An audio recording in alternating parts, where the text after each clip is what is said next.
Okay, here's a recent test of Davis Technologies traction control in an asphalt late model stock at Hickory Motor Speedway. What we have here is the red frame video is the red data and the red track map. The blue frame is the blue data, the blue map. The LED indicator here shows the traction control when it's active. The red frame ran traction control, came in, turned it off. The blue frame is without traction control. So here we did several laps, a few more without. We're going to start them at about the same mile an hour as they're coming up to speed. This is where they were close to each other on the racetrack, right here. You can see the blue is slightly behind the red. So we're going to start the video. It'll play in real time. You can see the progress of the car on the track here in each frame, as well as here compared to one another. This cursor will follow the mile per hour. Here's the G-forces. Here's your mile per hour here, G-forces here, current lap time. This inset video is of the throttle pedal, which we applied some orange tape to for easier viewing. And something important to watch is just the motion of the hands on the steering wheel and the amount of effort it takes to control the car without traction control. If you pay attention to the throttle, you'll see the driver's not intentionally trying to overdrive the car and demonstrate how well the traction control works. You'll see it applies the throttle nice and smooth in both videos. G's are the same, mile an hour is approximately the same. The red card does consistently pull a tiny bit more mile an hour, about a half to 1 mile an hour. Not always as indicated here. You'll see later in the video where he right here attempts to pick the throttle up a little earlier. Car gets loose. You'll see these hands steer hard right to try and correct. Get our starting point set back, and here we go.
Red frame laps coming in.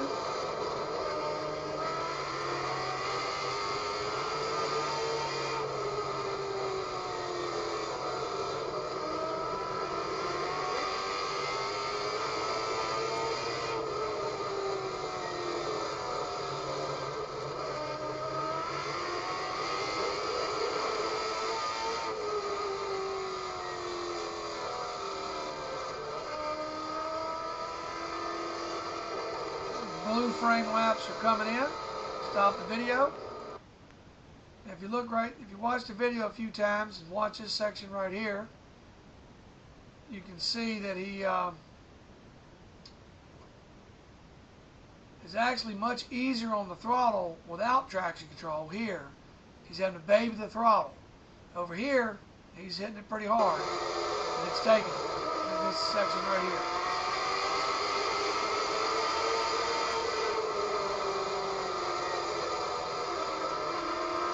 He's got to really bang the throttle. Here he hits it much harder. still sticks the tire and goes.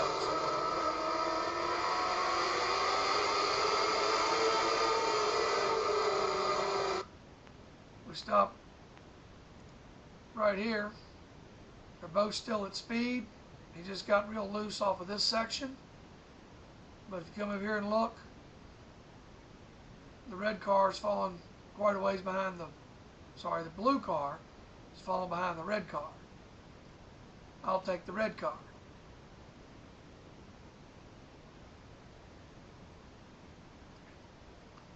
Here are the lap times from those laps we just watched.